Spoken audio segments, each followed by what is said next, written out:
Hi, thanks for joining us, Caregiving 101's Cooking Club. I'm Darlene. I'm Colleen. And we're glad you're here today. Today we're going to make a fun snack to take along with you or to make for holiday gifts giving or just kind of whenever. And it's going to be kind of sweet and a little bit salty. Yeah, we're making sweet and salty nuts. Very clever. Very. Clever name. I put a lot of thought into it. I've never made these, so I'm really looking forward to making something. And I heard it's so simple. Very good. Awesome. Yeah, really simple. Usually when people get it, they think it's a lot more complicated. So I hesitate when they ask me what the recipe is. I'm like, yeah, it takes me about 5 minutes. But shut up. Yeah, no way. it's really awesome. easy. Yeah, so we've melted some butter. We melted about a stick of butter in the microwave.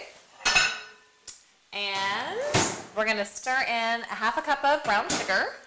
Ooh, got it right on hand. And that's the gist of it. And then after that, it's whatever seasonings you want to put in there. So if you like them spicy, not sweet and salty, if you want spicy, you can put in some cayenne pepper. But typically, I put in a little bit of cinnamon. And then I love this. I love any excuse to be able to use this. This is my little nutmeg grater. It's really, it's so much more affordable and tastes so much better if you have the time to go ahead and do some of your seasonings and grind them fresh. So this is just one. I've had this nutmeg. So cute. I know. I've had this nutmeg forever, and you can just put it back in the airtight bag and use it again, and it's nothing. But you just kind of. Oh my gosh, that's so darling. Darling. Smell it. Smells wonderful. And look, I just barely did it, and look how much it gives. Amazing. So that's why it lasts so long. So we're gonna do, so I did about 2 teaspoons of cinnamon. Okay. We're gonna sprinkle in this freshly ground nutmeg. If you don't have time to do any of that, or you don't want to think through the mix, you can also buy some pre-mixed blends of spices. This one's from Penzeys. It's an apple pie spice. This one is a pumpkin pie spice that we always, use around Thanksgiving. Our pumpkin pies. That's a great flavor. Seasoned nuts, like for seasonal times. Exactly. Wow, that's crazy. Beautiful. So we've got that liquid going. We're going to put in about 2 tablespoons of water. All right. Just sprinkle that in, and then maybe about a half a teaspoon of vanilla. Ooh. Put that in there. That always is a nice little counteract. Smells delicious. Yeah. So anyway, we're going to mix that up. Okay. And then I've got about 3 cups of pecans or pecans, however you want to, how you say it, tomato, but pecans, and you can also use walnuts. Those are good. Almonds are another really good option too.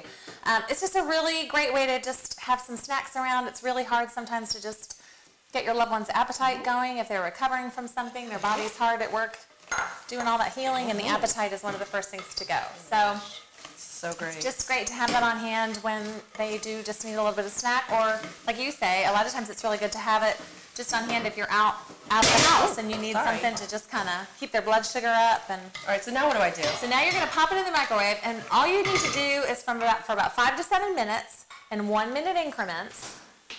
You heat the nuts. After a minute, take it out, stir it.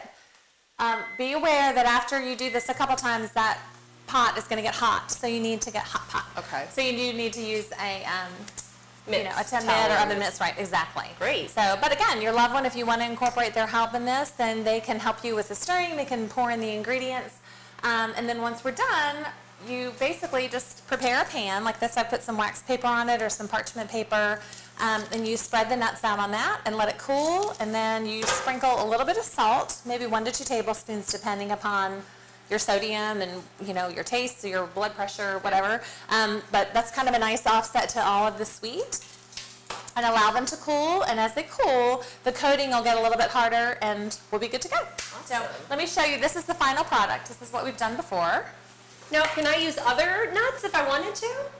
Yeah, almonds, walnuts, anything else. Awesome. Yeah, absolutely. Great. But yeah, it's just an overall glaze, really, for lack of a better word. And the other thing, too, is if you roast nuts, 400-degree oven for maybe about, again, maybe 7 to 10 minutes, and just kind of give them a shake every couple minutes, that really releases the flavor of the nuts, too. So that's basically it. That's all you do. So let it cool, you put it in a container, and you're all set to go. So that's easy. First minute, see how it's kind of liquidy, but as it continues to cook, it will get a little bit crustier, and then as it cools, it'll harden, and you'll have some really yummy, sweet, salty, crunchy nuts. I love it. So now when I go places, I know what I'm bringing. Yeah, Nice exactly. and easy, for sure. Exactly. Wonderful. Thanks, Colleen. You are welcome. You're welcome. And please make sure that you look on Caregiving 101 on the Cooking Club link for other recipes that we have to save you some time and to help you pack in some nutrients. Alrighty, thanks so much. Bye.